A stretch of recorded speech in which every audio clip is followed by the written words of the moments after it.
व्यास जी ने महात्म्य में प्रथम श्लोक लिखा कि सच्चिदानंद रूपाय विश्वोत्पत्त्यादि हेतवे तापत्रय विनाशाय श्री कृष्णाय वयं नुमः।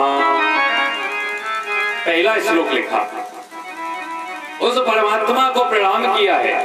किस परमात्मा को? कि सच्चिदानंद रूपाय, सत्य चित और आनंद का जो रूप है, सत्य कहते हैं सत्य को, और सत्य सिर्फ ईश्वर है और सब कुछ नश्वर है। चित कहते हैं प्रकाश को, जिस प्रकार से हम कहीं अंधकार में होते हैं तो हमें प्रकाश की आवश्यकता पड़ती है, उसी प्रकार से इस मन रूपी अंधकार को दूर करने के लिए ईश्वर रूपी प्रकाश आवश्यक है। यही ये प्रकाश का स्वरूप है। तीसरा नाम लिया आनंद का। भगवान का ही स्वरूप आनंद है। अन्य जितनी भी वस्तुएं हैं सबका विलोम बना है, लेकिन आनंद का कोई विलोम नहीं बना। सुख का दुख है, क्योंकि सुख आया है दुख आएगा। गर्म का ठंडा है, मीठे का कड़वा है,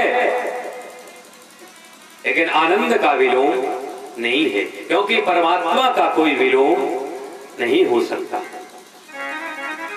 आप लोग सभी लोग कहते हैं कि जब भगवान का अवतार होता है, क्या कहते हो? नंद घर आनंद थे। आनंद ही जन्म लेता है, तभी वो आनंद आता है। दशरथ जी के यहाँ पर भी जन्म हुआ था, तब भी यही हुआ था कि दशरथ पुत्र जन्म सुनी कान्हा, मानव परमानंद समाना। किसके समान? परमानंद के समान। मतलब कि आनंद ही भगवान का स्वरूप है। ये तीन स्वरूप से वो परमात्मा बनता है कि सत्य चित्त आनंद। इसके बाद लिखा कि विश्वोत्पत्त्यादि हेतवे। ये परमात्मा किस लिए है? विश्व की उत्पत्ति, पालन और संहार, ये तीनों कार्य करता है। विश्व को बनाता है, इस सृष्टि का रचना करता है, और सृष्टि रचने के बाद इन भक्तों का पालन पोषण करता है, और उसके बाद में इसको संहार कर देता है। इसके बाद में आगे लिखा कि तापत्रय विनाशाय। ये तीन तापों का दमन करता है। कौन कौन से तीन ताप?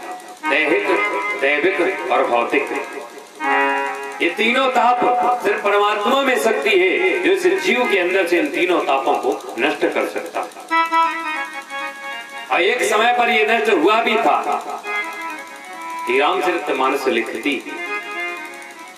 कि दैहिक, दैविक, भौतिक तापा, दैहिक, दैविक, भौतिक तापा, राम राज्य का कहूँ नहीं व्यापा।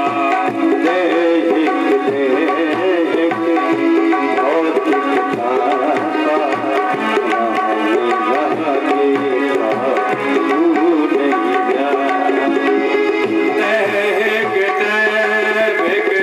Oh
जब देह में कोई कष्ट होता है तो ये दैहिक ताप में आता है।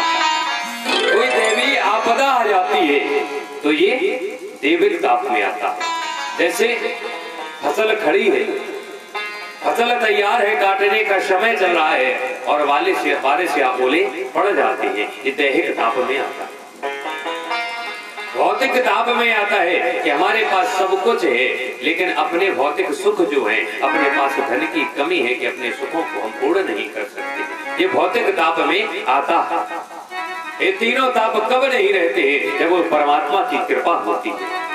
इन तीन तापों का जो नाश करते हैं, तापत्रय विनाशाय श्री कृष्णाय वयं नमः। ऐसे परमात्मा को, ऐसे भगवान श्री कृष्ण को हम सभी लोग प्रणाम करते हैं। व्यास जी ने प्रथम श्लोक में परमात्मा श्री कृष्ण की वंदना की, इसके बाद दूसरे श्लोक में अपने पुत्र की वंदना करते हैं।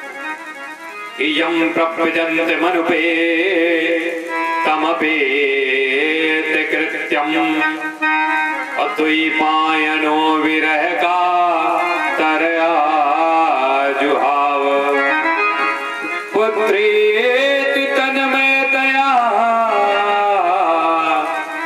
तरवो विनेद तम सर्वभूत हृदयम मुनिमानतोष्मि। अपने पुत्र की वंदना करते हैं।